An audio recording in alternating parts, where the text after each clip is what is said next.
ବୋଉ ହାତୀ ବାଟରେ ଯୋଉ ଥିଲୁ ସେ ରାଜା ଘରେ କେମିତି ଡାକୁଥିଲା ସେ ଭୂତ? ରାଜା ରାଜା ମନ୍ତ୍ରୀ ଏମିତି ଡାକିବ? ମନ୍ତ୍ରୀ।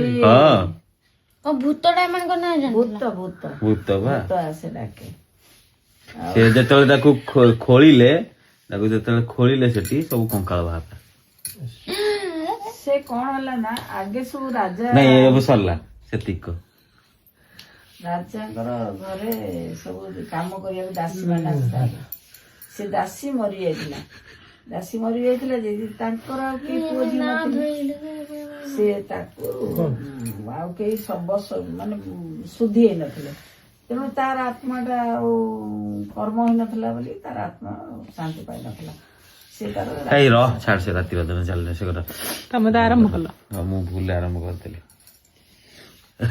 সোনা ଥିଲା ଆମ ପେଟରେ ସେତେବେଳେ ଇଏ ଦି ଭାଇକି ଡାକିବ ଖରାବେଳେ। ତାପରେ ଖରାବେଳେ ରାତିରେ ଡାକେ ନା? ଖରାବେଳେ ବି ଡାକେ। ଖରାବେଳେ ଡାକେ, ରାତିରେ ବେଶୀ। କୁଲର ଚାଲିଥିବ ଆଇକି ଡାକିବ ଆଇ ଆଇ। ଆମେ ଯାଇକି ଗେଟ୍ ପାଖରେ ଗୋଟେ ବାଲକୁନି, ସେ ବାଲକୁନି